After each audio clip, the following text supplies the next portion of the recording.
Time on the All Out Show. On Black, White, or Other, a listener had a special theory about white people. You equate ass play to fucking Caucasians. There has been a fucking... No, I'm just saying, I'm playing it to older Caucasians. So, all right, what? Yeah. Say older Caucasians. Hey, man, I've been hearing about more chicks trying to peg dudes than ever. So, like, I don't think your logic isn't all the way off. All right.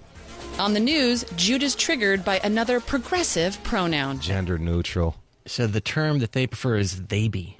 They be? A they be. I'm not calling your fucking child a they be, and I'm not calling a person they or them. Baby is fucking, it's gender neutral. They literally took a gender neutral word and then just made it more fucking, they're like, oh, let me just show you what a douche I am. Yeah, what happens to this kid? Pretentious ass motherfuckers. I can't wait for that child to be in the workforce. Zoomer. It's going to be great to deal with them at fucking Starbucks. Ruining my order. And on Feel Good Friday, Jude gives a gentle reminder on how to call into the show. When you prep these motherfuckers, I'm not mad at you, bro. Because we can't be on the air with fucking people mumbling and babbling on about bullshit and the goddamn shit's on in the background and they got you on Bluetooth and speakerphone at the same time. Like, we can't have that shit. Yeah, if you're calling on your speakerphone right now, stop. Pick up the phone. Tell him, John. What else you want to tell him? What else you want to tell him? Turn off the radio. Yeah, what else, John? Tell him. Tell him, John. Don't say what's up. I already know what Jude's doing just fine. He's doing just fine. And now, here's Jude with the All Out Show. Up, doe.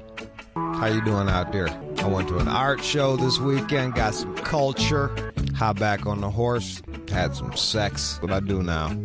Pathetic old 40-year-old just fucking women. What else? I went to a birthday party. This is fucking, this is a restaurant I like to go to in Silver Lake. I hate the name. It's like Mrhbee. They don't have any fucking vowels in the name. It's like M-A's, M-H-Z, Z-R-H-Z, or I don't even know. It's next to the dollar store. Mrhbee, some shit like that. Whatever. As I'm shitting on the name, the food is fucking fire. You looking it up? Israeli restaurant on Sunset next to the dollar store. The ribeye is fucking fire. I can't find it. Whatever. Drive down Sunset. You see the dollar store park. Go up in that bitch. There you go. I shouted y'all out.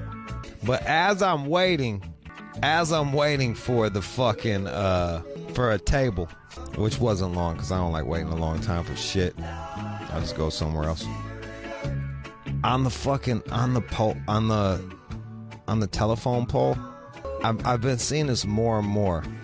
You found it? What's the name? It's just called MHZH. That's what I'm saying. Mrhbee. I guess you'd say it like that. DJ Mateo, he goes there. We're actually gonna be playing some DJ Mateo today, I believe. He's gonna play some of his fucking favorite digging in the crates jams. He's got his own show. I forgot the name of the channel, but he's got his own show and he's an awesome DJ. It's one of his favorite places too. I met him there. Anyway, what was I talking about? On the fucking telephone pole. And I've been seeing this shit a lot, man. They'll take a dude's face, put it up on the pole, and be like, this guy sexually assaults women. I mean, yo, if this dude is sexually assaulting you, call the fucking cops, man. Like, it's getting a bit out of hand here, people. I want to say that's liable or some shit. I'm not sure. It's either liable or the other one. And I'm not defending this.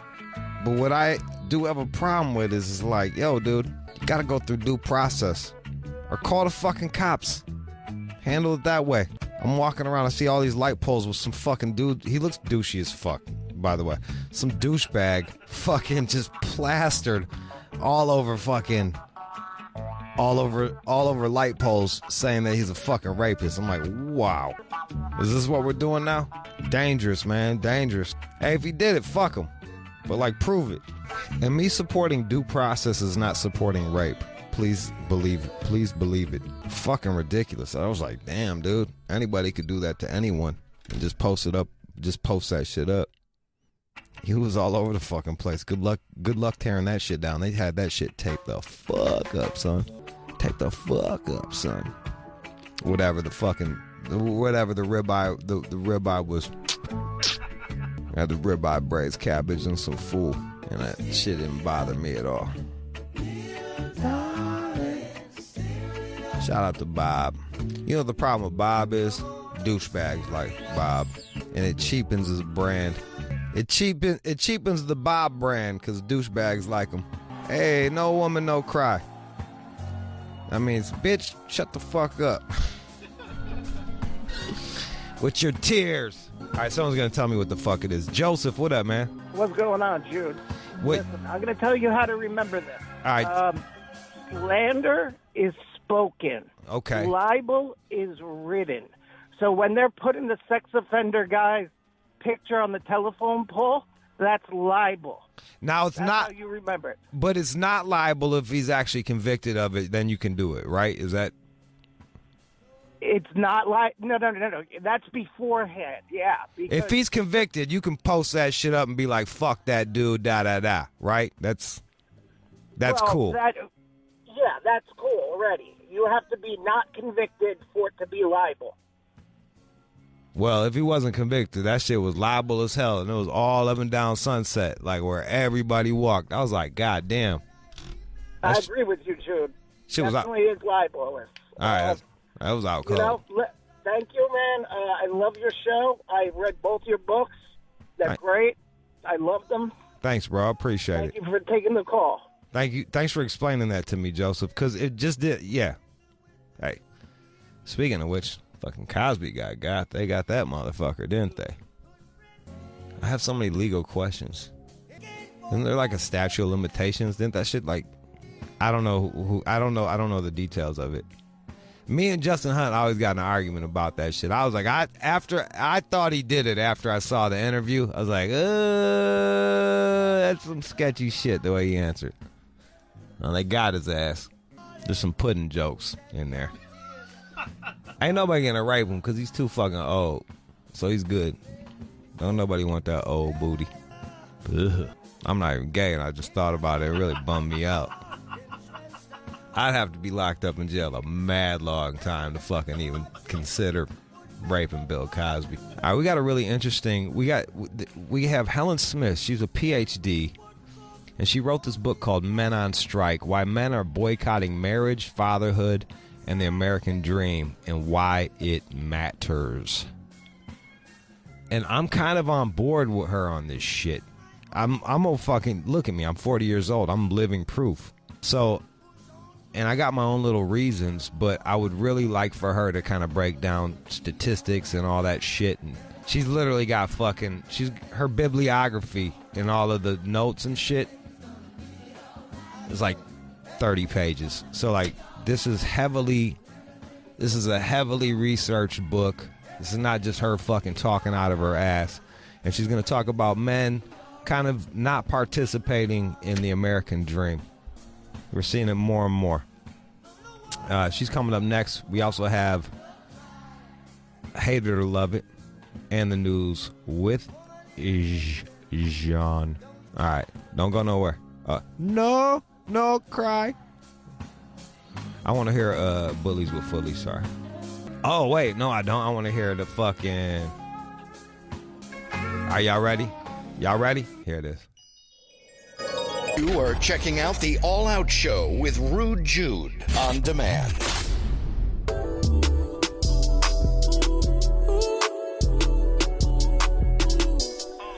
Oh, we're going to learn some shit right now. We got Dr. PhD Helen Smith, author of Men on Strike: Why Men Are Boycotting Marriage, Fatherhood, and the American Dream, and Why It Matters. Welcome to the show.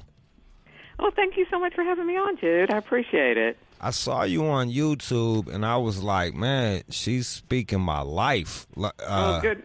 That's great. I'm a 40-year-old dude that's single with had a child out of wedlock at a young age of 18, and it just really fucked me up forever. And you seem to have, like, scientific reasons behind the way I behave the way I behave. When you say fucked you up, what do you mean? You mean that you got stuck with a lot of child support that was difficult at a young age to pay for. It's a lot of responsibility with not a lot of choices. It's not like I had rights. I had responsibility without rights. That's exactly right, and that's what my book is about, and that's kind of what I saw. Exactly what you're talking about is what I saw with men is that men, they always say, have responsibilities, and women, a lot of times, I think, in our society, have a lot of privileges. It's almost like it's turned all around now.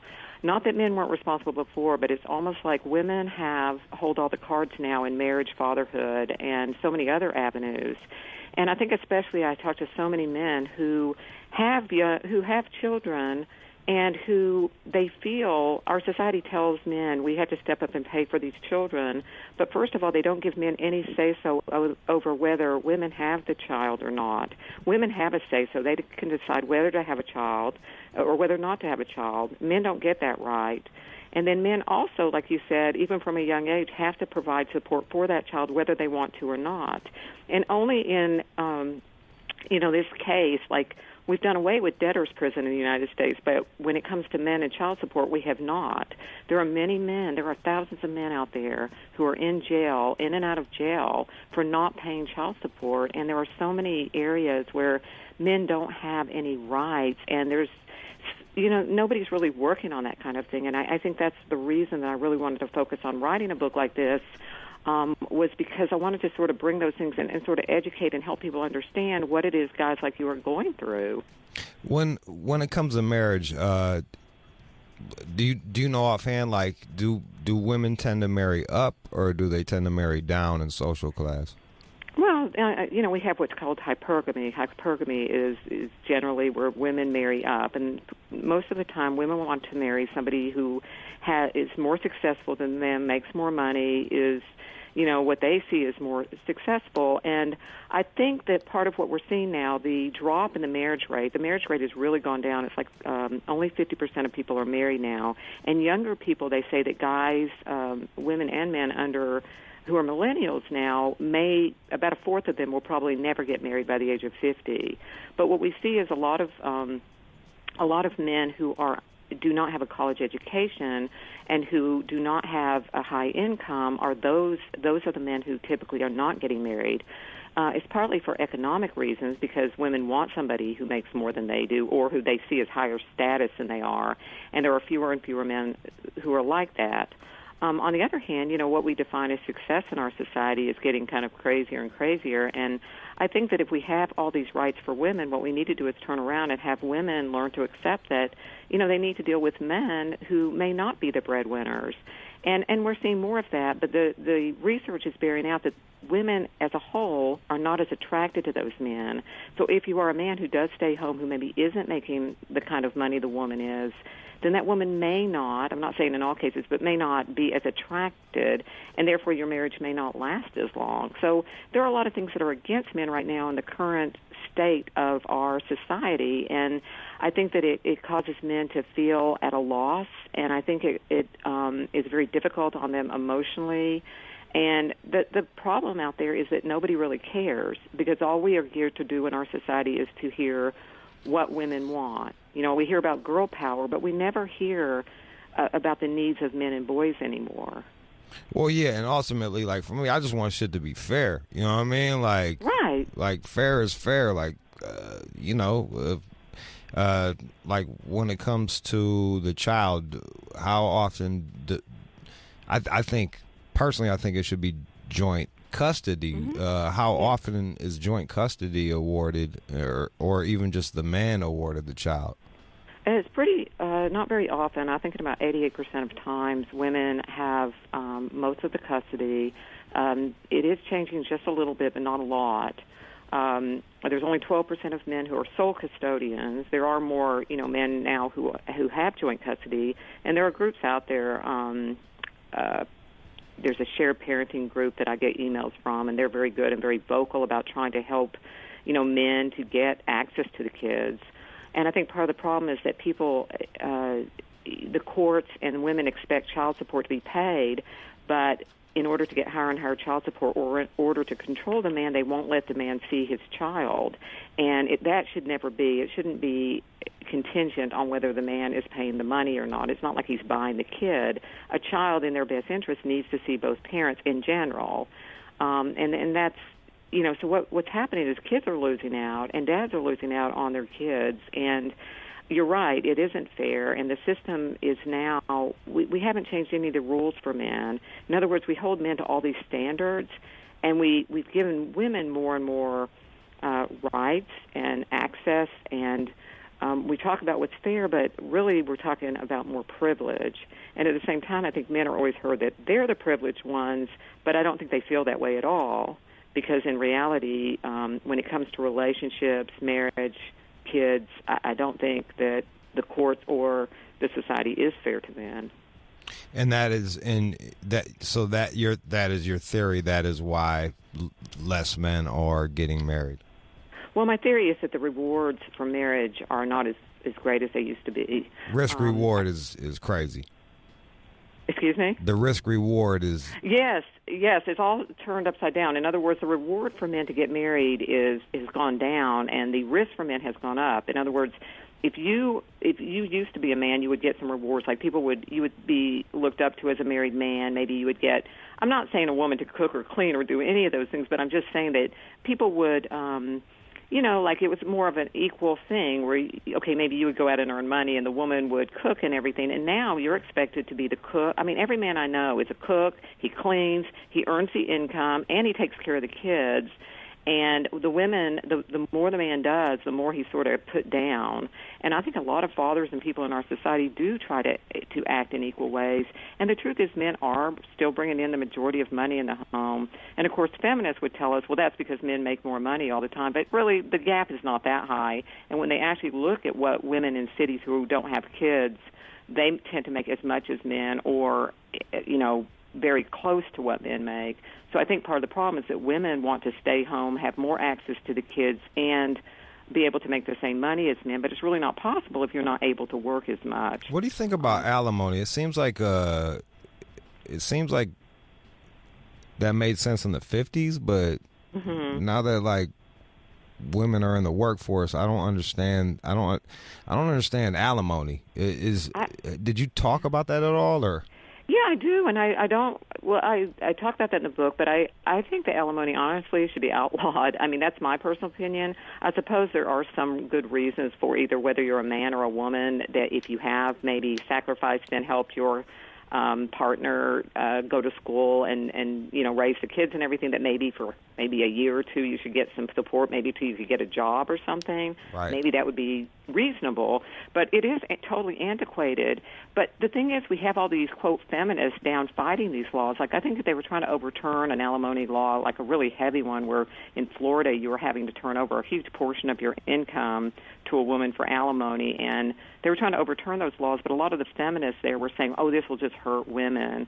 Well, you know what? Women need to learn to get themselves together and get out and get a job. Or, this antiquated idea that somehow because a woman has a relationship with a man, that somehow this man owes her for the rest of her life is ridiculous. Or I think what's interesting is Kanye West, of course, wrote Gold Digger, and that was in 2005. And he talks in that the lyrics in that song are about how a man is sleeping on the couch. He's not able to, he has no money. He's totally broke, and he's spending 18 years of his life paying child support so that this woman can have all these. She's not even paying it to the kids. She's kind of using it like alimony, because a lot of times what the courts do is they force the man. They use child support as alimony. They'll tell the man, say the man only makes $50,000, but they might tell the man that he's got to pay a high percentage of that amount to a woman for child support. And they go based on maybe not even what the man makes, but based on what they think he should pay. That's crazy. It's amazing. Yeah, I think it is. There's a bunch of people who want to holler at you. 888-742-3345, 888-742-3345. Let's go to Jane in New York. Go ahead, Jane. Hi, Helen. I wanted to just say that what do you think about all these? I live in New York City, so it's a little different here. A lot of women do it on their own because a lot of these guys out here, they still got the money, and what they do is a lot of fathers' rights groups are out here, And court systems are not fair. They are ruled by federal government income, stuff like that, for putting so many kids foster care, this and that. So that was sort of my thing as I was listening to it, because in New York, it's family court's about who's the best liar and who's got the most money wins. And they usually like to give the child to whatever parent has more money, even if that's the man, and have less money. So if it's the man, he could get.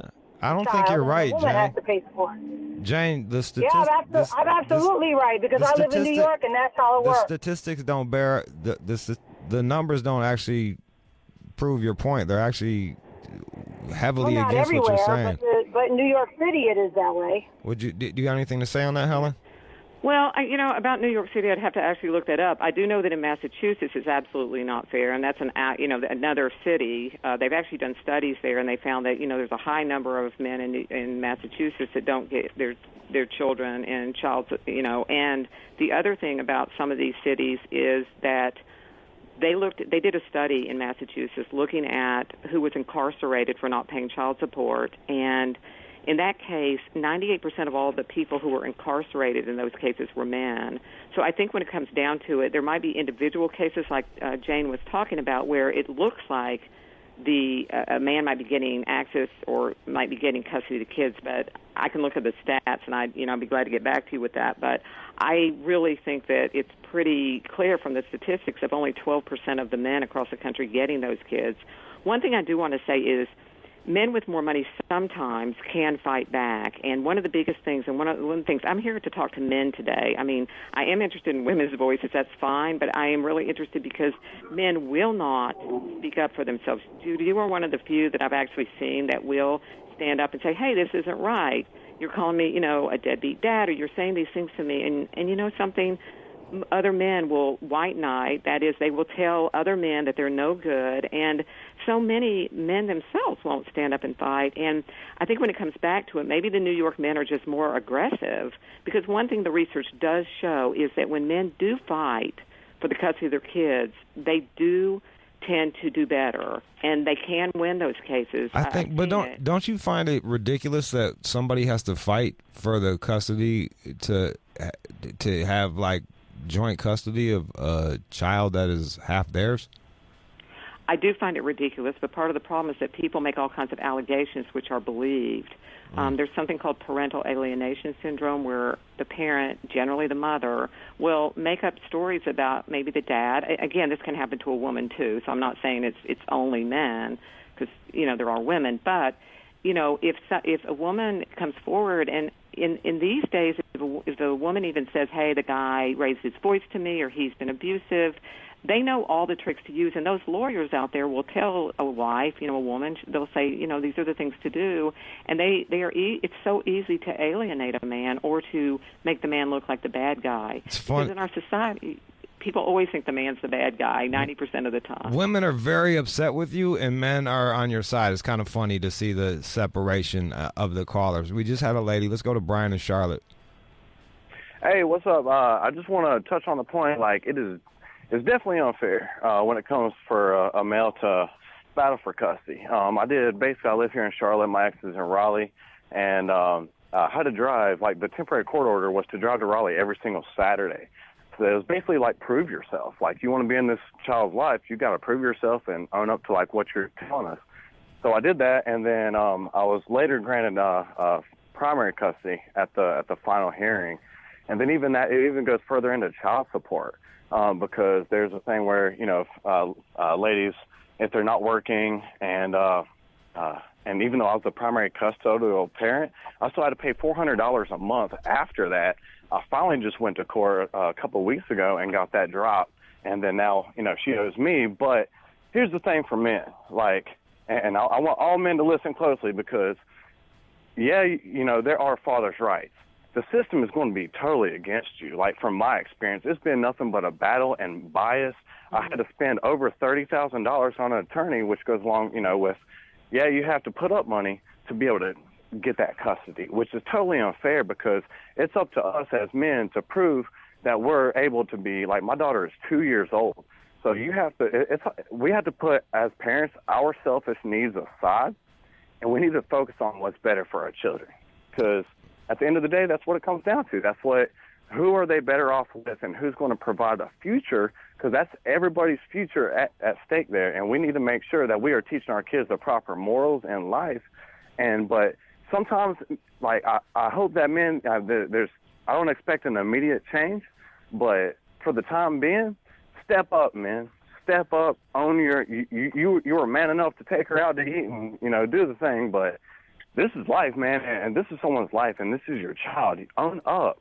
Well, it's hard to own up there, B, if you had to drop $30,000 to own the fuck up. You know what? Most of the men don't have $30,000, and there are many men sitting in jail today, mostly minority men and poor men who don't have any money, who are sitting in jail and who literally have no due process rights. There are some states in this country, I believe Florida and some others, where a man, if he goes to court for child support, he is not allowed to have a lawyer to fight for him. And that is outrageous in the United States of America, that a man has to go and can just be put in jail willy-nilly with a judge just saying that. As a psychologist treating men, I do forensic work, but in the past of the men I've treated, there are many men out there who have been in jail and who don't even. Men have such learned helplessness. They're just like, oh yeah, I spent the weekend in jail, and I've asked them, I'm like, seriously, you spent the weekend in jail? And they'll just be like, yeah, well, it's over child support, like it was no big deal. And I'm like, this is ridiculous. Your freedom was taken from you over not paying a debt to someone that you try. I admit, I hear what your caller was saying. He's saying at the same time, men, when he says step up, I think what he's saying is don't give up on your child. It is harder for men, and sometimes men, he had to work so hard. I guess in my case, what I'm saying is why should a man have to work that hard? I mean, a woman doesn't have to work that hard to their own prove it. Yeah. She's just the mother, so apparently, but some men can't take off a weekend, and then what if they took off the weekend and then went to jail because they weren't at work or weren't paying their child support or whatever? I mean, people don't always have the luxury to do that, and Helen, there's nobody out there. Helen, let me jump in. We got so many calls we need to screen. Let me play a song. Come right back, and can we finish up with a couple more phone calls? Of course. Helen Smith, Men on Strike, Why Men Are Boycotting Marriage, Fatherhood, and the American Dream. Call up right now, 888-742-3345, 888-742-3345. Helen Smith, Ph.D. Check out the book if you're interested. Real. Shay 45, we are back. Men on Strike is the book we're talking about. Helen Smith, Ph.D., author extraordinaire. Thanks for calling up. I know you got a heart out it too, so we'll take as many phone calls as we can. All right. Okay. All right. Elise disagrees with you strongly. Let's go to Elise. Okay. Elise. Hello. Go ahead. Hi. I just really disagree with you on what you're saying about women doing less and less, and the husbands are doing more, and that women are marrying just men that are above them in class to make more money than them. Okay. On average, that's happening. As far as people marrying up, like that's statistically well, true. I mean, I'm just saying, like, on behalf of me, I'm a millennial. I'm college educated. So are my friends. Most of us make just as much, if not more, than our husbands. And we're doing everything I think else. if you're in New York or you're in a city, I think that's the case. But you're not fucking a barista is the whole goddamn point. It's not like you're marrying a barista. You're marrying somebody that is on par with you or better. You just proved the point. Well, I mean, yeah. But you make it sound like everyone's doing this. Well, we're not saying everybody. I think we're looking at like mine. We're looking at it statistically. We're looking at it statistically. I'm not saying that everyone's like this. There are going to be certain pockets where people aren't. I'm just saying that the research bears out that when women do, I mean, I think it's great. I think that maybe the solution to all this is for women. I don't think it's lowering your sights. I think when somebody has an important job like being a plumber or doing other types of things that are important, that is certainly, I see that as a successful person. I'm just saying that a lot of women maybe don't feel that way, and they might be less willing to want a partner like that. There are men who aren't college educated, and they do tend to get married less, and that number has been going up for years. In other words, there's, I think, 23% of men who are not college educated or not married, and of those men who have a college education, Only about 16% aren't married. So women, and people meet in different places. For example, if you're going to college and you're a woman, you're going to want to meet somebody usually at school. That's usually where you see them. And it's a good idea if it would be great if what you're saying is that women, yes, would be more than happy to be with somebody that they see as a lower status, call it that. I personally don't see it that way because I think that those types of jobs are so necessary and so important that I would call them, to me, more high status. But I think that for most women don't feel that way, or if they do choose somebody like that, the research does show they become more resentful, and those marriages are more likely to end in a divorce. Thanks, Elise, for calling. I appreciate you voicing your opinion. Corey's got an interesting question. Corey, go ahead.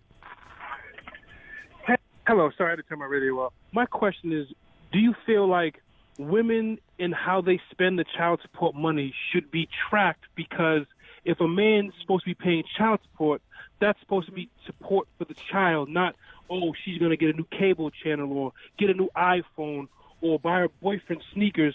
Do you think that that's a viable way to actually kind of begin to repair this broken child support system that has men entangled, where we try to work, and if we fall behind, they take our professional licenses, let alone our driver's license. I've gone through that myself.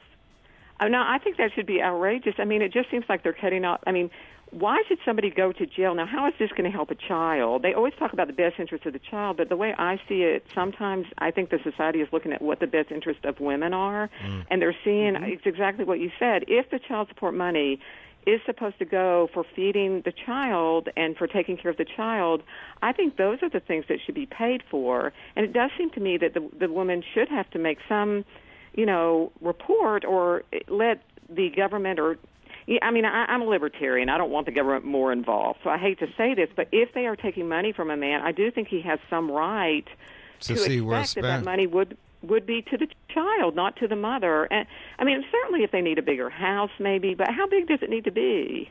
Let's go I say that, hello? Go ahead, man. I'm sorry, real quick, and I only say that because what I went through is I'm paying child support and I'm paying for their insurance, but then I get my daughter telling me, Daddy, I don't have this. My son telling me, Daddy, I don't have this. But I know it's like, well, your mom's getting my taxes, blah, blah, blah, so there's nothing that, like, you should have the things that you say you're telling me that you don't have. Yeah. There's a historian, Ken, who disagrees with you. Ken, go ahead. Yeah, thanks for taking my call. I haven't read the book yet, so I'm not exactly sure how you're framing the question. As a historian, I like to take a long view with things like this, including social history, gender history, anything. And this is, I understand that it's, in terms of child support and alimony and these kinds of things, that this is a system that has many, many flaws. But I feel like this is a very recent and very sort of narrow way to approach the topic. Up until very recently in American history and British history, a man as a husband had a right to have his woman committed to an asylum, had a right to beat her without any legal recourse, had a right to the children, even though the man had no expectations to be a father. Well, actually, Ken, let me jump in. He had the right to the children because he had to take care of the children. Yes. Right. There is that. So he had the responsibility for the could children. go to The woman jail. didn't have responsibility for the children. Right. The woman, So- in fact, has Right, a little but responsibility. my The man point- could go to jail. A man could literally go to jail if the woman, one of the reasons men had to keep, that's what's called coverture. What you're talking about is the social history of coverture. That was where the marriage was subsumed by the man. In other words, the man did have the rights. You're correct. But those rights came with so many responsibilities. He was literally responsible for his wife, and if she did anything outside the family that was questionable, he was held responsible, and it was his life that was taken. In other words, he could go to jail. He had to pay for whatever his wife did. So in some sense, just the whole system was bad. It was bad for men. It was bad for women. And I understand right, that. But then you're saying to turn that it around. interpretation sort of degenders the system because, of course, it was men who were in position of political authority, serving as magistrates, judges, politicians. They're the ones, but this is the male system. But Ken, why should a woman now benefit from a so-called oppression from 100 years ago? No, Jude, I listen, I'm with you on that. But what I'm suggesting is that we take a historical approach. Your argument is valid, but it's also like saying, like, well, why do we have to, still talk about slavery? That was so long ago. But obviously there hasn't been a full reckoning with slavery in this country, just as a parallel example. I don't racial think history and racial rights. You're bringing in slavery we know that into because, this? we're still talking about Confederate monuments and like nonsense Oh, like my this. God, dude. Ken. Yes, sir. I hear, I hate that we have to end with your phone call. Oh, I'm sorry, man. I'm a huge fan. I know I like you too, but it's just all right, go ahead. Helen, what would you like to say back to that? Well, I mean, if what equal rights means is privileges for women and no rights for men, first of all, I would think that if indeed all of this that you said did happen and there was so much oppression against women, then why in God's name would you want to turn around and take revenge? And the revenge is being taken against little boys in this country. There are boys in our country who can't read, mostly minority boys. I agree that there needs to be a national conversation about just said a boys reckoning, and males bro. and education. Just said a reckoning. That implies revenge. Oh, no. Reckoning is not a revenge. There needs to be a confrontation with facts. There needs to be, there's many people in this country that don't want to talk about a lot of really thorny issues. And I think gender history, this is, I get it. It's emotional. It's, people, you heard it from the calls. This is a system that is militating in ways that, it shouldn't be doing. It's ruining people's lives today, okay? I'm worried about what's happening today. There are many men out there whose lives and their children's lives are being ruined, and nobody cares. And that's what I'm here to say, and that's what I think a lot of people do care. I just think to fully understand it, we need to understand the history. I think we do understand. I disagree. Respectfully, I disagree. I understood everything you told me, and it doesn't make what's going on right now. And if anything, it's going to exasperate the problems that we're going through. I think if we want to... It's literally going to break down the family. Yeah, I think that these are important questions. I think that what you're doing here, Jude, is so critical to have people talk about it. Thank you. There's a great quote that I like to use in class that if there is such a thing as universal truth, it's only accomplished through the concert of many voices. And I think this is a discussion we need to have. I just think that, I'd like to see, as a teacher and as a historian, I'd like to see, people do their homework and make sure that they're reading the history behind it. We did. Because a lot of people, but I'm in the classroom and, and it's scary that you are forming young people's brains. That's scary? Yeah, okay. because you're not even... You're teaching people have been oppressed for fucking forever. To me, what he's saying is that we should understand, and certainly we do need to understand, what is the history behind it? How did these things happen? How did we come to this point? And, of course, those are reasonable things, and I think that would be reasonable. But at the same time, what I hope you will be teaching in your classroom is, yes, these things are happening, but let's have a real conversation about how it's impacting our young men today. How are they feeling? Exactly. What is it what doing? I talk about with my advisory group, which is a group of young men, trying to have these types of conversations and understand what we can do better. All right. Not what the boys can do better, but what the society can do better to help men. Yeah, I mean all of us together, everybody in it together. So what do you think they should do, Ken? Just since you're a historian, in a quick sentence. You mean to deal with this with what specifically? Do you mean I don't know, guys not having rights to their fucking kids, getting gutted in divorce court, shit like that. I think effect. It should be clear to anyone looking at that is an unhealthy system. I think there should be obvious kind of mechanisms in place that if one parent is not able to parent, whether it's the man or the woman, if they're violent, if they have some kind of an addiction or something that is not allowing them to be a good parent, then that is degendered. That is not something where we're trying to talk about this is a man, so He deserves. But what about this. just a normal man who wants to see his kid and is gutted in court? What about that? There are plenty of men who are just normal. They're not violent. They're Agreed. Not, Yeah, that there need to be protections, and there needs to be an equality, an equal expression of the law. Of course, there does. Ken, I think we're agreeing. We're just coming from different places. It sounds. Yeah. Like. Well, I was just saying that I'd like us to, just sort of remember, because the past does inform. You hear this all the time from politicians. They're always constantly talking about the Constitution, the framers of the Constitution. This isn't what Washington would have wanted, or Jefferson, and these are people who haven't really engaged with those materials. It's more of an understanding of where these issues derive from. I understand. I get it. It looks like the pendulum has swung super far the other way. Jude, you get it. Yes, you get it. Thank you, Ken. I'm gonna. Thanks for calling up, Ken. I appreciate you. Helen, I know that you're pressed for time. Do you got any closing words? I would just say that for the men out there, there are so many that write me, and I hear from so many men all across the country, and there are so many men who are concerned about these issues. And I just want to say to, keep fighting the good fight, guys like you, and guys, there are so many people who this is impacting their lives. It's impacting the future of our boys, our young men, and women. And women, and young girls, because they gotta mate with us. Right, and it does affect them, and I think that if it's really about all of us working together and having laws, like you said, laws and a society that is fair and equal to both sexes. Where years ago, like that historian was saying, 50 years or 60 years ago, when these movements came in, the idea is to make things equal. It isn't to give one gender domination over the other one. And maybe things were a mistake in the past or whatever. I don't know, but it doesn't mean that the future has to be that way. And things should be fair. And taking away that fairness, I think, is just such a distraction and so unreasonable. There are so many good dads out there that I've talked to and that I've heard from, and that I just think there are so many dads who could contribute to their child's lives. And Helen, I know a man who is getting gutted on alimony, gutted on child support, and then he can't even have his own kids stay with him because he's not making enough money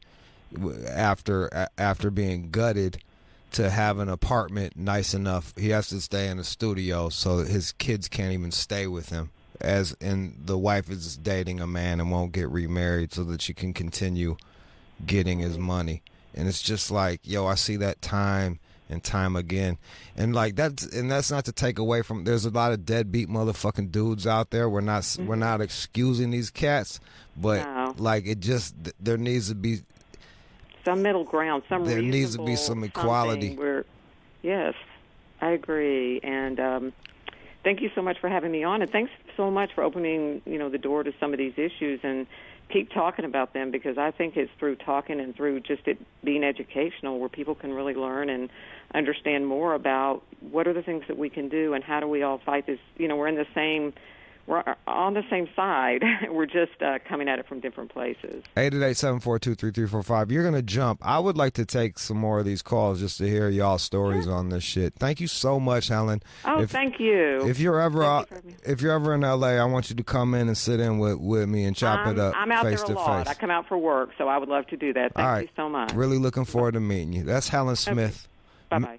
Take care. That's Helen Smith, Men on Strike. Helen Smith, Men on Strike. Phone lines blew up on this one. I hear what my man's saying too out there, like with the history and shit, but like people getting fucked over 50 years ago does not excuse gutting people over now that had nothing to do with that. And we're not gonna get to equality that way, yo. We're just not. 888-742-3345. We'll take one round of these calls because so many people want to talk about this. Shit blew up. I wish we had more time with Helen. All right, this is an all-out show. Talking about men on strike. Why men are boycotting marriage, fatherhood, and the American dream. Let's go.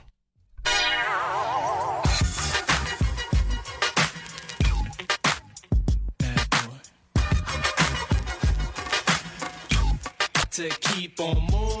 Can't nobody take my pride. Shade 45, let's see, one of the tweets says, I'm really unsure about Helen or her facts. I listen to the show often, and I'm more than surprised that you would invite a person with such narrow-minded views. She surrounds her opinion with anecdotal vignettes, won't be buying her books. She actually had statistics. I don't know.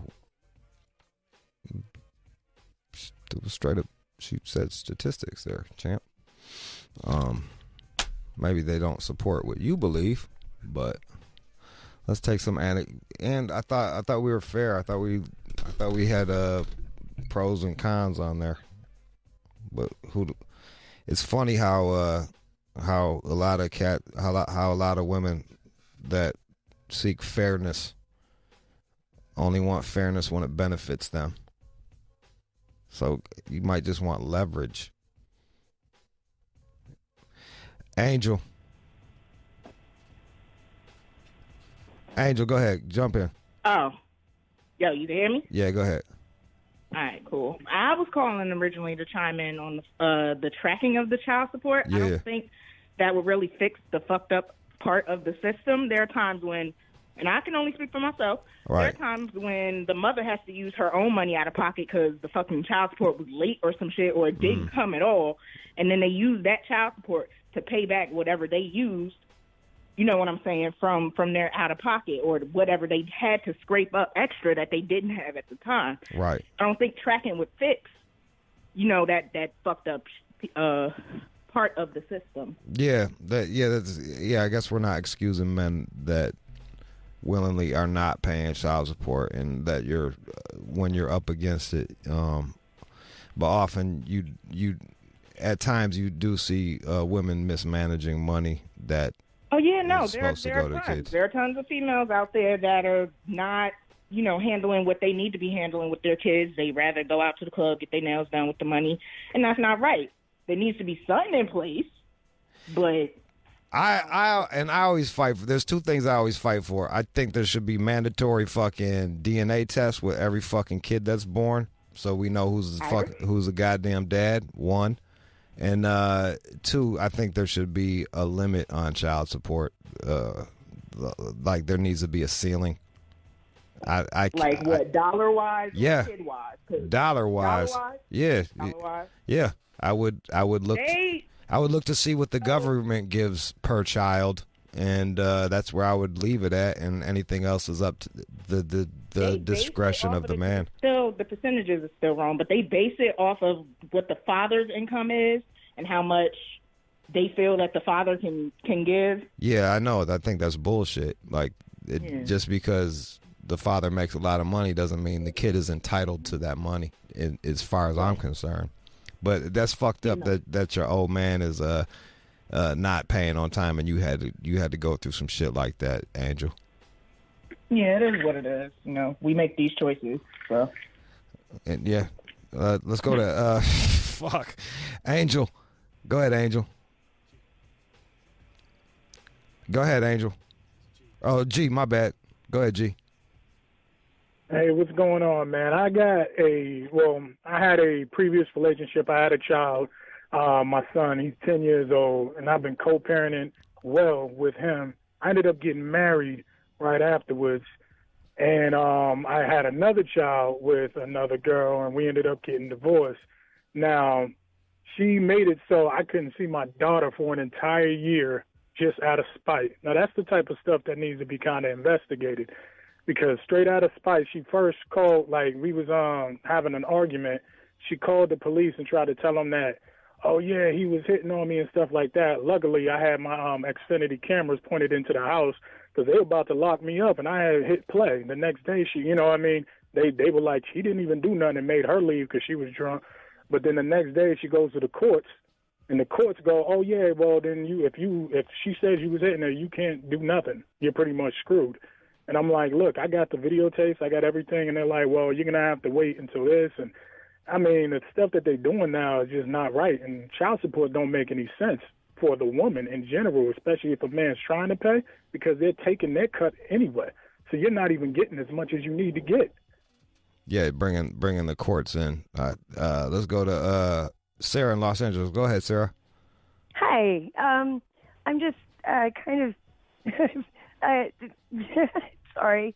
Go ahead. I'm kind of pissed off that like blaming women doesn't really find a solution when we never really made the sexes equal to begin with.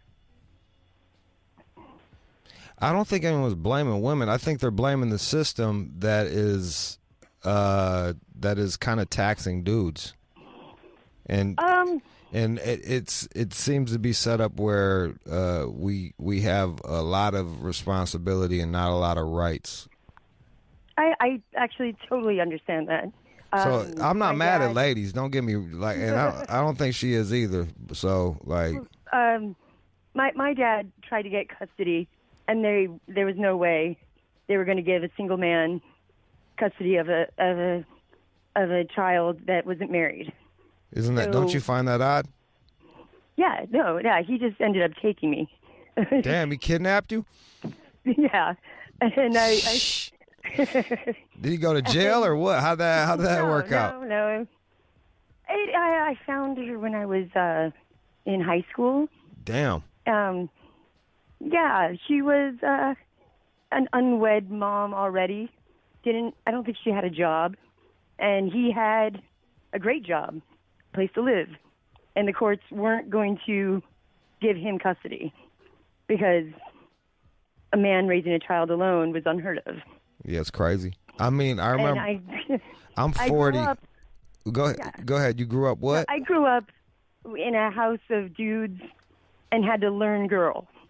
And I'm very sensitive to the unfairness that I think ideally culturally, it would have been nice for your mother and for your father to raise you. Like that would probably, joint custody probably would have been ideal. Maybe.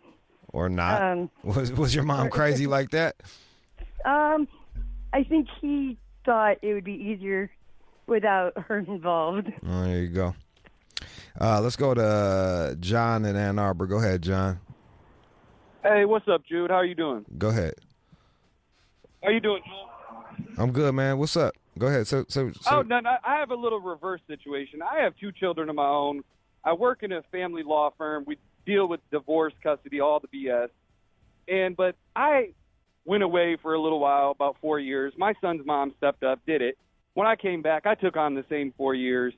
After a while, kids get older, phone bills needed to be paid. I sat her down, said, hey, why don't we agree on, $40 every 2 weeks, Yeah, that went good until she was about $600 in the red in me. And then I had to reach out and put her on child support. So it's a little bit different of a situation, but I think all situations are different. The system is clearly messed up. Yeah. And, I mean, can't you agree? And your best advice, Jude, is always just go get an attorney. Yeah, you got to lawyer up. Do you think it helped that you worked in a legal assistant family law place? Definitely. And I did it all by myself because, I mean, I've watched it watched it done over and over again, so I kind of knew it. What do you see? But everyone has rights. Some people just have more than others. Yeah. But you got to understand, I'm a guy that came from prison, Jude, so you can't say, I'm holier than thou. No, I have my own personal issues, but that didn't discriminate me from being a father. It's something that I created. Yeah. I'm not saying that it did. I'm just, perhaps the fact that you knew all of the laws and were able to and I mean, on the utilize. exact opposite, my next child was one of the kids' mom. She had Section 8 and all that. The state came after me, so that was a little bit different. That was a little bit intimidating. I'm not going to lie. Okay, so you've experienced both sides, and it sounds like look, man, you just want to get someone that's reasonable pregnant, and you want to get pregnant by somebody that's not a total piece of shit. Let's go to Logan. Yo. Go ahead. So man. I have a couple potential improvements to the system because it's biased as fuck toward men. So I think that women should have to make like a formal proposal how much child support they need based on their salary and based on his salary, because it shouldn't end up like the guy you talked about where he can't even see his kids because his apartment's so shitty. So like there should actually be like a better system for like how much is rewarded to the woman. And then also I think there should be like a panel or a jury of people that will actually like oversee the whole process, that are like objective to the whole thing, instead of just like one judge who fucking hates men or who has like the same formula for rewarding women with child support. All right, let's go to Jay in Odessa. Yo, I just wanted to make a suggestion. Like, what do you think about it?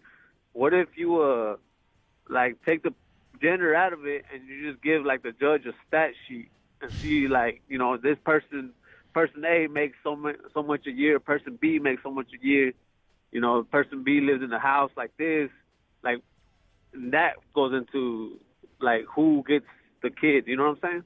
No, I hear you. Look, I think both parents should be involved in raising the child. Ultimately, that is the best. Look, it's been proven that it's best for kids to come from a nuclear family. If that can't happen, then I think it's best for both parents to be in the fucking kid's life. Like, and let's not make it harder. And I think ultimately it's going to hurt our society the harder we make that. Oscar in Tampa, go ahead. Hello? Go ahead, Oscar. What's up, man? So you know, I've been having a little girl for 6 years now, and I pay child support faithfully, man. You know, I pay $525 a month, and don't even get to see my little girl. So I don't think it's fair for a gentleman like myself who's up, keep withhold and try to keep in contact with my little girl as much as I can as a father. And I'm already a father of a 12-year-old who lives with me and my wife. And you can't even see your little girl, and then you have to go to court and pay for a lawyer $4,000 or $5,000 just to see if you can, get partial custody, the visitation with your little girl. And you got supervised. You got supervised. Your child visits are supervised. It has to be supervised. That's what's crazy about it. Like, it has to be, for me to see her, it has to be supervised. I ain't no motherfucking rapist or molester for my visitation to be supervised. I don't have a criminal background. I'm a hardworking person. I've been with my company 11 years, and I take care of my family. I try to talk to my daughter on the phone as much as I can. I had to go out and get her a cell phone just so I could, have the conversation with my little girl, it's just a bullshit where you go to court and you end up paying money, and then, as time progresses, you stay with your job, you get raises, whatever the case is, and then you go ahead and think about getting a lawyer's $4 or $5 grand to go get try to get the partial custody, and the judge come around and be like, hey, you know what? Since you make more money, we'll grant what you're doing, and we'll give you the partial custody, but now we're gonna make you pay even more. That's bullshit. You know what I'm saying? I mean, if the child needs health care, understandable. If the child needs some type of daycare, understandable. But the child ain't living with me to be paying the full expenses of the top dollar. Nah, I hear you, man. It's tough. It's rough out there. Let's get a couple more ladies on here, and then we'll be done. We will be done. Lola, go ahead, Lola. Hey, I think the issue is with really family court. At the end of the day, it shouldn't be right to side with either the male or the female for whatever reason, from history from 50 years ago, 100 years ago. I think it's about them being realistic about the issue at hand. So if there's a father paying child support and his baby mother's getting her nails done, not taking care of their kid, he should be reporting it, and it should be addressed by the judge.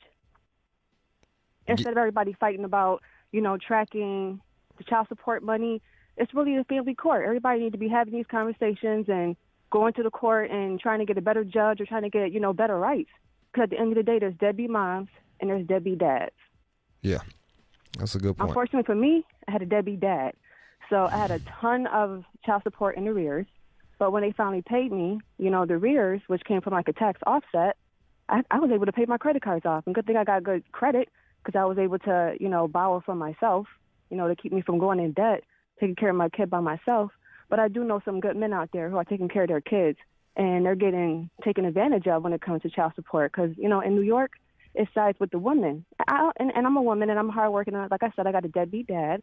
But at the end of the day, it's not cool for those dads that are working hard. It's not cool for me. So it's our family court system. They got to do better, period. Let's go to David in Minnesota. You the last one. This is an interesting one. Go ahead, David. Hey, I just wanted to comment, on that dude, the historian talking. I mean, obviously he doesn't have kids, and I come from a woman's state. I live in Minnesota. So basically the way that it is here, that if you're not married to the woman and she conceives your child, you have no rights whatsoever. The only right that you have to that child is to pay child support.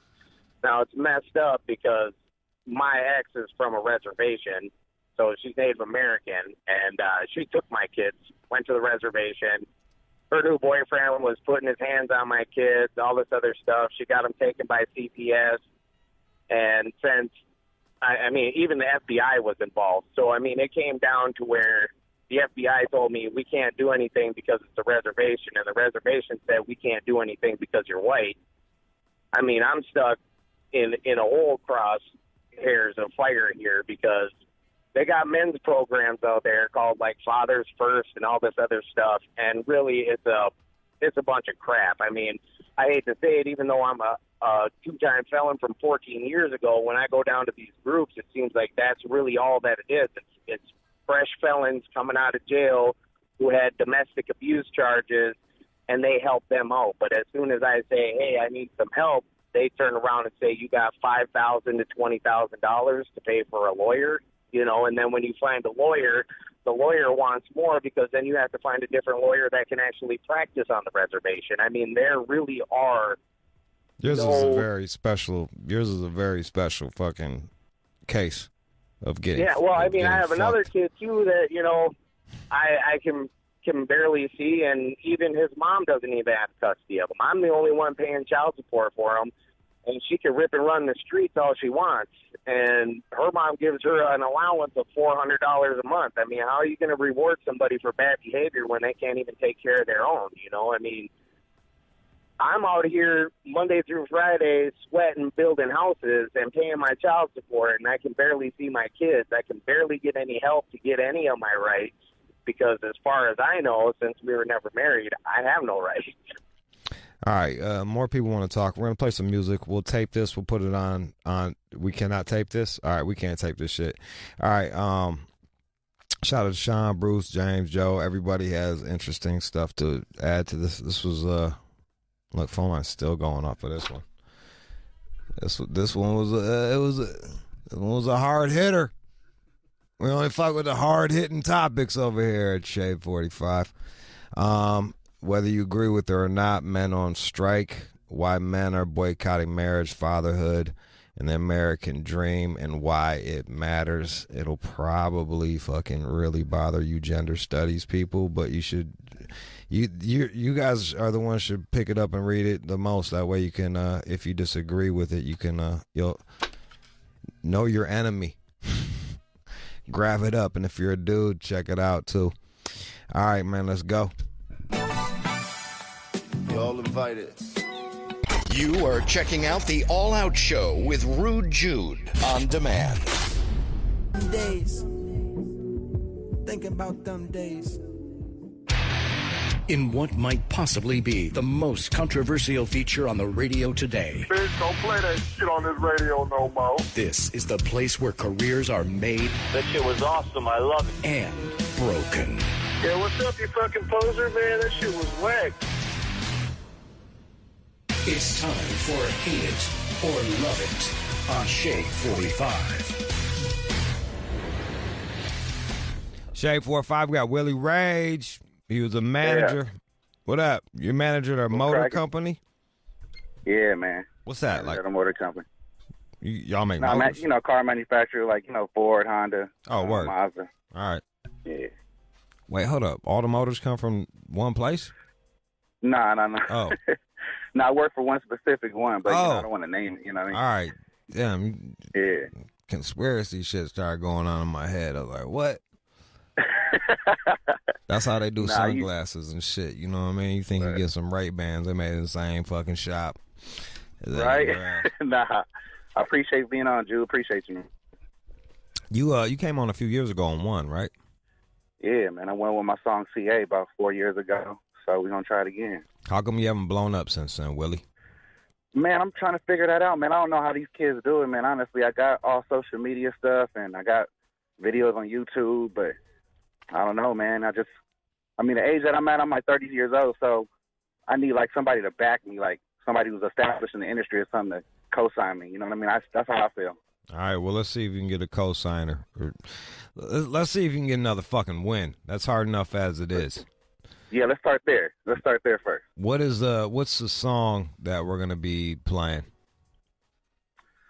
This song is like it's a more fun song, more catchy song. Modo. It was inspired by Biggie and Mace, my problems, and I just flipped it and said, give me Modo. I got problems anyway. You know what I'm saying? My music's overall lyrical, but this one's more fun and try to get catchy. You know what I mean? Trying to get radio play. So, all right, let's see if it works. You get it radio play once. Willie Rage, Modo is a song. Call up right now. 888-742-3345. Hate it or love it. Let's go. 888-742-3345. It is. Hate it or love it. Let's see if Willie Rage can get 2 wins out of this shit. Let's go to Chris in Brooklyn. Hate it or love it, Chris. Chris. No, he don't count. Eric in Houston. Hate it or love it. What's going on with the phones? How come no one can hear me? Hello? You there, Eric? Eric, yeah, I hate that shit. You're 30 years old. You gotta quit it, motherfucker. That sounded fucking awful. Hey, Eric. Yeah. How your mom's doing? Oh, she good, man. She's with my dying grandpa right now. Good. Well, tell her I'm going to come over and smack that ass tonight, bitch. Next caller. Let's go to Jay in Miami. Go ahead, Jay. Yo, Jude, what up, man? Hey, listen, I'm gonna tell you, I love that this is the worst fucking song that y'all ever played on Hate It or Love It. Damn. Dude, I'm fucking hopping on a flight to L.A., and I'm smacking your bitch ass for not listening to that garbage-ass shit and putting this sorry-ass motherfucker on. I dare a motherfucker to say something about my mother, my sister, anybody, because I'm telling you, his pussy is wetter and bigger than any of them motherfuckers. He done sucked a dick or 2, maybe 3, to even Hey, yo. Your mom's an astronaut, nigga. Your mom's an astronaut, nigga. Shut up, nigga. Next caller, Jude. Fuck you. All right, so you're okay. Let's see if the ladies like it. Tomorrow in Houston. Tomorrow, hate or love it. Hey, what's up? So first of all, I feel real disrespected. Jay Dilla's name being on such a trash-ass song. It sounds like when you're in junior high, you got the pencils on the table. You're like, give me Moto, give me Moto. And then everyone, jumps in with their trash-ass ABC lyrics. Oh, my God. Rest in peace to Jay Dilla, dog. I really can't believe you would put his name on something so horrible and so fucking trash. Houston doesn't support that. I'll let you know. I appreciate it, Shorty. Thank you. Appreciate that. She didn't like it, though. Nah, she didn't like it, man. I'm down 0-3, man. All right, let's see if we can make a comeback. Jake in Pittsburgh. Yo, what's up, Pittsburgh? What's up, man? The chorus is trash, man. This is a white dude talking. So I mean, you really got to figure it out there, man. So I'm going to give it a hard no, and I'm going to represent Pittsburgh saying a hard no. But good try, and come with something a little bit more edgy. You know what I'm saying? Appreciate it, man. Thanks, Pittsburgh. Reggie in Jacksonville. Man, hey, that's the biggest bullshit I done heard in a minute. And it's every day I ride home. Jude, don't ever put that sorry motherfucker back on again. All right, man. Appreciate it, man. Damn, they ain't like it, Jude. Hey, I'm just being real. You need to keep your motherfucking job and don't try to be no rapper. All good, man. Shit, out here in L.A., man, they feel it, but shit, I guess the people ain't like it, Jude. Well, hey, down south Duval, you got to come better than that, buddy, because you sucks. Hey. Zern B in Springfield, Ohio. Zern B. Hey, man, you super suck, man. Keep your job, man. Hey, at least you got a job, man. You 30, though. Quit that rap shit, man. All right, man. Sounds like they're taking the heart out of you, Willie. Willie, you started off talking mad shit. Now it's getting depressing, man. Fucking fire it up, man. I need you to... That nigga sound depressing, I'm straight, man. I'm straight. You know what I'm saying? Hey, some songs work and some songs don't. So I ain't even tripping, man. Like, I'm not even mad at all. But it is what it is, man. People call it just the hate, so I guess they just hating it right now. So it's all good, Jude. Let's go to the Natty. Chris. Natty, what's up? Can I get one win? What's up? You like it or not? Excuse me, Marissa.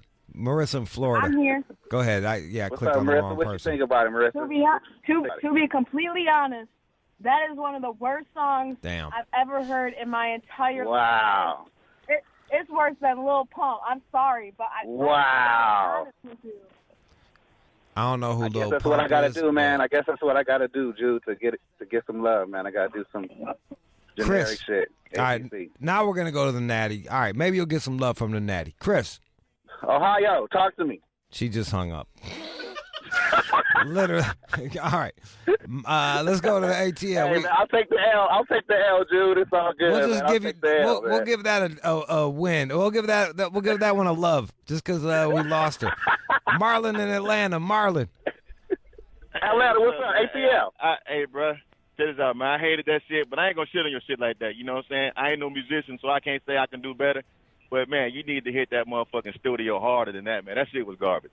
You know what I'm saying? Just come back better. You know what I'm saying? That's all good. It's all good, man. Check out my other stuff. Maybe you like some other shit, but maybe this one wasn't it. Yeah, I feel you. Yeah, come out with some. Hey, don't do the bubblegum rap, man. Come with some lyrical shit, man. Nobody trying to hear that bumble shit, man. Come with some real shit. I'm telling you, man, that's what I got. It's all lyrical, but I thought this was gonna do it, but I guess it didn't work, bro. April in Silver Springs. April. Yes, I loved it. There you go. But You I gotta just love. think that Oh, April. Appreciate it. yes. I just thank think maybe She's you might finna need say to some use more a little shit. harder beat. See, we're gonna hang up on that. She loved it and then couched it in shitting on you. Right? She's like, I loved it, but like, fuck you, Well, and that your shit beat was was whack. trash. Yeah. All right, let's go to Mobile, Alabama. Go ahead. Mobile. My bad. But, yeah, no worries. Yeah, so the beat was garbage. The chorus was garbage, but I liked your flow, man. It was good. Good looking, man. Good looking. 2 out of 3, huh? Good looking. We'll call that love. What the hell? Since I fucked up the Hey, fuck fucking it. Mobile. Jennifer in Fucking like it. Richmond. I fucking hated it. I hate it. I hated everything about it. He should have put it out like a decade ago, and maybe it would have had a chance. It's fucking terrible. Please stop. Please. Okay. Well, I appreciate that. Thank you very much. I don't appreciate your music. Well, your breath smell like your breath smell like burst sleep. And your music is trash. And your mom's trash for having you and allowing you to create such fucking garbage. Damn. Well.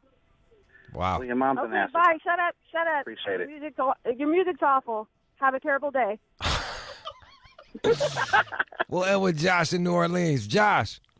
Yeah, what's up, man? Go ahead, bro. Your song, it was shitty, man. I'm just gonna keep it real with you. You say you work at you build engines and shit. Just stick to that, dog.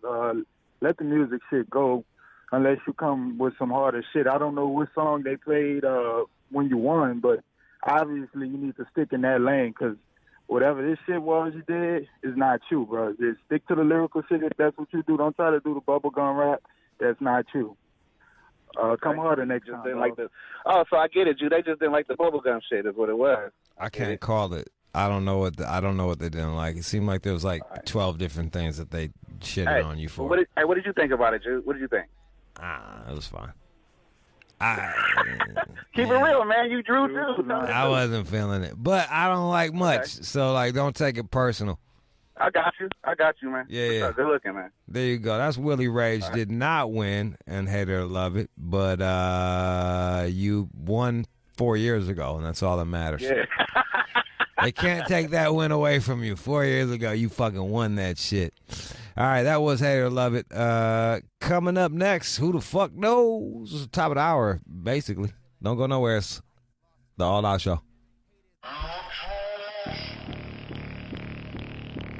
Jill, bring out the Brinks truck. I'm young, flying iced up. 100-yard dash, bitch, I had to run my price up. Nigga, boss your life up. I had to boss mine up. $10,000 outfit, $100 line up. Hey, you know these bitches checking for me in the DMs, getting naked for me. I ain't even You are checking out the All Out Show with Rude Jude on demand. How you guys doing out there? You miss any of the show, go to Sirius.com/on demand.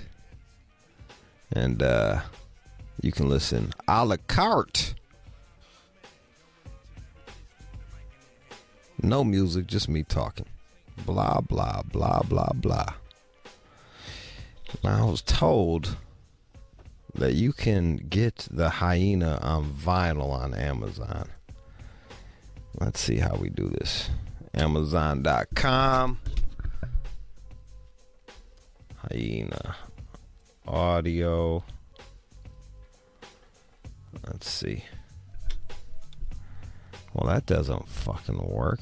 God damn it. All right, look. Hold on one second. We're gonna find this out. I'm gonna make this work.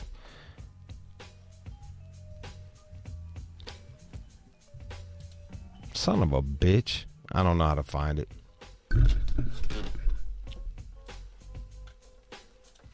How the fuck am I supposed to sell y'all the fucking vinyl? I can't even find it. You can't even find it. It's super exclusive. It's extra exclusive. Whatever. If you can find it, good luck. There's less than 1,000 left. That's it. You gotta be a hacker to find the goddamn thing, though. All right, what else we got? Got news with John. What you need to know before you get your STD test. I got a feeling something stupid. He's good at fucking stating the obvious. What else we got? That's it. That's all. That's it. That's all. All right. Don't go anywhere. All Out Show. And more. Oh, follow my motherfucking Instagram. One More Jude. ONEMOREJUDE. I just posted a picture of a fat ass. Look at that motherfucker. You see that fat ass I posted, Chris? Look at that motherfucker. Look at that motherfucker. There you go. Go get him, Tiger. All right. Don't go nowhere. All Out Show. More to come. My name is Jude. And now, it's time for News from the Chin with John C. Matthews. There is this doctor, Dr. Anita Landry. She's an OBGYN and co-host of The Doctors. She's put together some warnings about oral sex. Things you should keep in mind before you go down on somebody. What is it? Speaking specifically of STIs, you can get them. And the only way to protect yourself against sexually transmitted infections during oral sex is to only engage with a mutually monogamous partner, and you've both been tested and are not infected. And of course, that's the dumbest shit I ever heard. Well, that was an article. Well, there are other things going on here. Really? Don't fuck with other people. Get tested. You can still get some shit if you go dirty. If you get dirty with it. You've said that, and I don't fully understand what you're talking about. I got strep dick, John. I know. Okay. She had strep throat, and then she jammed it at her mouth and took my dick deep in her throat where the strep lived, and I got strep dick. Not a laughing matter. Fuck that. I was going to smash this chick that I've been working on forever. And couldn't. The girl from Velveteen Rabbit story, if you bought my book. If you didn't, looks like you don't know what the fuck I'm talking about. Your fault. It's been out forever, bitch. By the way, that's mentioned here. It's not just STIs that can be transmitted either. Untreated throat infections can be spread to other areas of partners. Check that out. I've been saying that. I learned it the hard way 10 years ago. 10 years ago, I learned it the hard way. How long did Never that last? again. Until I got it treated. And the worst part, I had to fly home with that shit. So I flew home burning because it happened the night before, and then I had to go to the clinic. I think it's off Greenfield. How common is this, though? Or Evergreen. I always get those two mixed up. I mean, have you heard how of that common outside- it only happened to me once. So, and the amount of mouths my dick has been in, 7. Yeah. Sure. Yeah. But she points out here, people don't often consider oral sex to have as many risks attached, but there are plenty. And it's possible to get STIs in the mouth, the throat from infected. I'll risk it. Genital. I'll risk it. Or anal region. I'll risk it. Oral sex brings with risk of chlamydia, gonorrhea.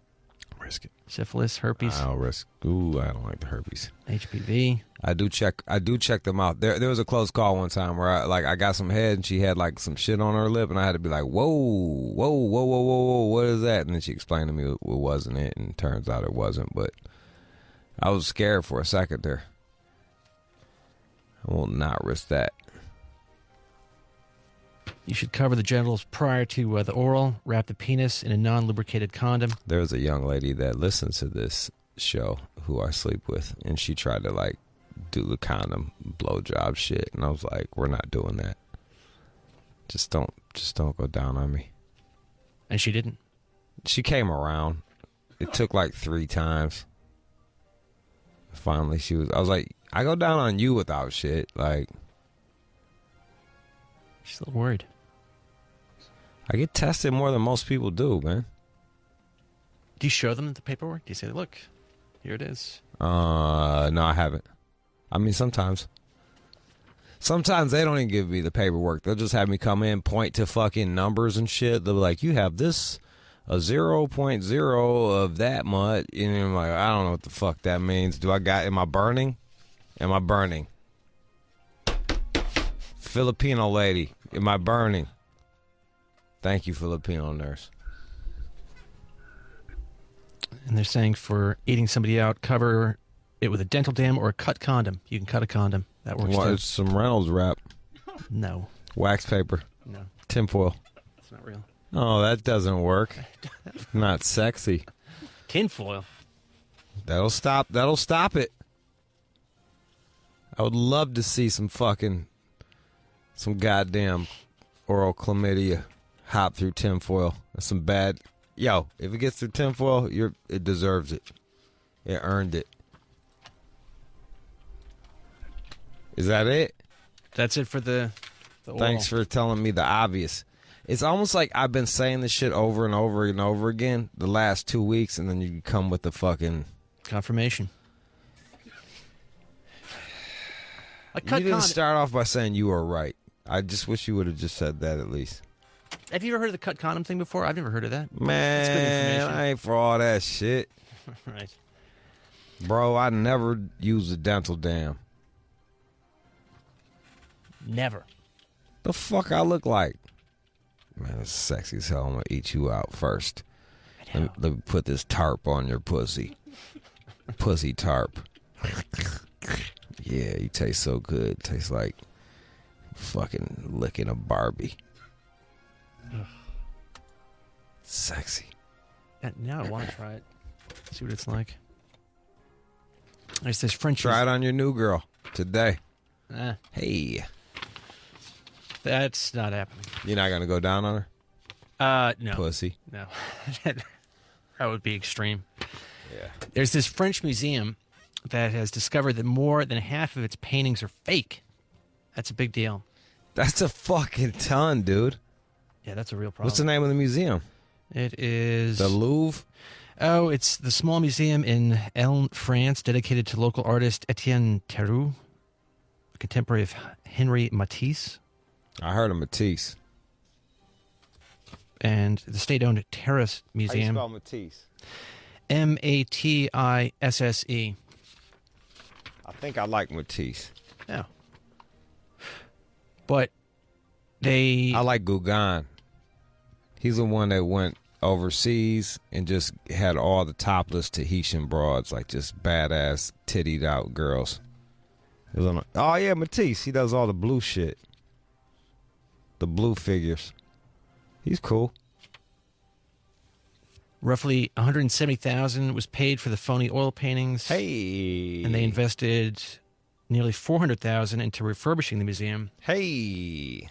But that's really a big deal. Forgeries and fraud in the art world. I mean, I have no idea. Obviously. That shit is the crazy shit is they'll steal the art. They'll steal the artwork and then once it's stolen, then they just make bootlegs and sell it to everybody and tell them that they bought the real one. I mean, these people are experts. You think they know how to figure this out? There was this one dude who it was a documentary. I watched it, and it might be like Art of the Forge or some shit like that. I forgot, but he was so fucking good at making bootlegs. Like he'd trick the best people, and he'd do weird shit like use sandpaper. Like he just was a beast. It was an art in itself, the way that he was fucking them over. Like it was, that shit needed to be sold. Like that's how good he was. So did he make a killing doing that? He was like this weird autistic dude that just was into fucking. He just was weird, like kind of like on the spectrum, and just would go in there and do that shit, and he liked to do it. I don't know. I think he ended up having a show, but I don't know how much he sold or whatever. They're saying that detectives suspect that other museums may also contain large numbers of forged works attributed to Southern French artists. There have been a lot of forgeries circulating, and we believe a well-organized network was behind this. I bet they're making money. Clearly. Caking up. Yeah. Yeah, Art of the Forge, I think that's it. Do you own any art? Real art? Sage Vaughn. Oh, right. He gave me the motherfucking I don't think that's a movie. He gave me the original of the hyena cover for England. That's probably worth some dough.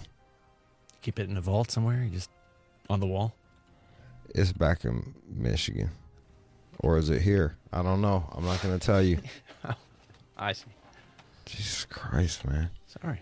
Where do you keep it? What time do you leave? What's your hours? Like, you be asking fucking the rob me questions. Just wondering if you display the art. So is it, where do you live again? Do you have a gun over there? What's your code? Is there a balcony or any way one could access your house with a ladder? Just out of curiosity, is it framed? What color is it? Is it on a vault? Man. Just wondering if you display the art, if you had an appreciation for it. I do have an appreciation for it, and I do appreciate the art. Yeah, it's probably one of the most expensive things I own. No kidding. It's expensive. Like, and I own it. Like, it's not like the house I got my mom. The bank owns that shit. Are we going to keep talking about this, or are you going to fucking... Tell you about tattoos? Got every fucking hood dude listening, like, just plotting on my goddamn house. The New York Post, they recently put together an article about people who get tattoos and the effect that has on your love life. When you have one dedicated to a lover, you break up with that person, what happens? And since nearly, 4 in 10 people born after 80 have at least one tattoo, it's becoming a problem. These shops have to deal with it to fix these tattoos. That's why 4 in 10 post 80. Man. Ain't that some shit? I saw it coming. That's why I went solo. I don't have a tattoo. I was like, I like tattoos when it was like sailors and gangsters and like army dudes that got it overseas. It was like this kind of like a subculture thing. And then I grew up. I remember washing windows for a tattoo shop. Shout out to XS, or good dudes. And you'd start seeing like soccer moms and kids, and I was like, I'm not getting a fucking tattoo. Like, no fucking way, dude. No way. It's just not for me. 40% of the people got fucking tattoos after 80. That is crazy. This guy, Mary Garnett, co-owner of this tattoo removal place, said that it's almost as though these possessive tattoos are usually a sign that a relationship is doomed. Getting a person's name tattooed on you is an omen. I wouldn't do it. I remember my homegirl was fucking this dude named Nick with N-I-K, and she just put an E at the end of that bitch and turned it to Nike. And then there's another one, there's a meme where the guy like had Sarah tattooed on his chest, and he just changed it to Sriracha. And he put the little fucking, like, man, that's rough. Nope. Not the kid. I ain't getting shit tattooed on me. This one lady that they talked to, she had this inscribed on her inner thigh that caused her some problems, slut wife, and her new man Kinda in her hot. life didn't like that. I thought it'd be kind of hot, slut wife, but Except for he's not the one she was a slut for. Now he's all mad. Yeah. I remember I was smashing my homegirl doggy style, and we were high as hell, and it was dark in the room, and I was like, "What is that? A butterfly?" And she was just like, "Yeah, sure." And I kept going, and the next day it was like some dude's name. It was like Daniel. I was like, that wasn't no butterfly. She was like, I wasn't going to explain it to you mid-stroke, man. Just shut up. I was like, good point. All right, touche. I don't know if this would bother me. Would this bother you if some lady had another guy's name? Steve is the greatest on her ass or something? Look, man, it's not that. It's just like, do I want to fucking settle down with a girl that's got Steve's the greatest tattooed on her fucking ass? It's not even about the fucking dude. It's about, like, this is what you do? Like, I get it if you're young, but like if you're over a certain age and doing that shit, I just can't get behind it. When you're young, you do dumb things. But as a youngster, if you're listening, just know that everything that you hold dear will change in 15 years. Like everything I'm not the man I used to be. I ever told you how I talked my kid out of getting a tattoo? Vaguely, I don't think so. She was like, it was like this weird, it was like chess. She was like, she went to go see Fall Out Boy. Ugh.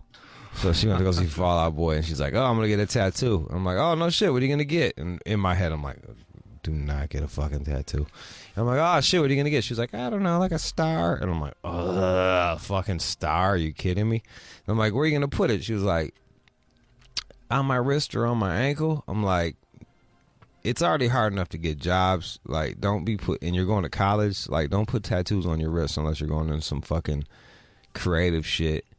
And don't put it on your ankle unless you plan on being like some single mom that's 40 trying to fuck the bartender at a wedding.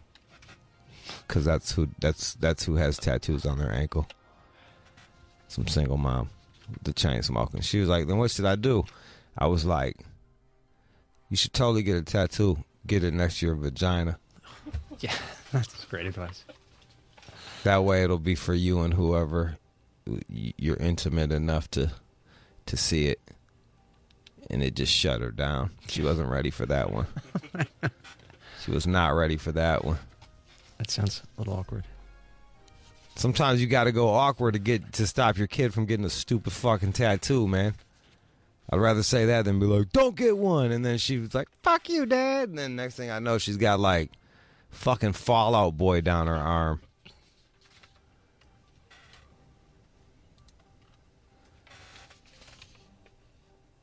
Would you be able to love a child if they had Fall Out Boy tattooed on their arm? Not easily. I know, right? Like, there's a lot of shit I can deal with. Like, your kid's gay. Fine, whatever makes you happy. Like, Blink 182 across your chest, that's a whole nother thing. I'm like, man, get the fuck out of my house. Go have Thanksgiving with Blink 182. You like them so much. They also talk about the end of a relationship inspiring a regrettable tattoo, and they point out this one from Ben Affleck. He supposedly got this rising phoenix. Have you seen that? Affleck. Check that out. The scale of his back tattoo that he got after that breakup with Jennifer Garner. Damn, son. He's like Yakuza. He must have been really in pain, dog. I guess.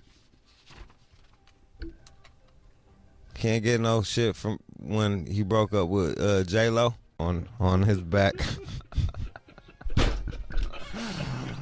Oh, why? Says Sazun. I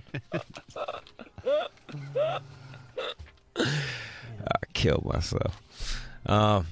Yeah. That's that other shit. Yeah, the fucking I'm coming back and this is a symbol. Like, just get a weird haircut. That shit grows back. Get a piercing. Pierce your ear. You can always take it out.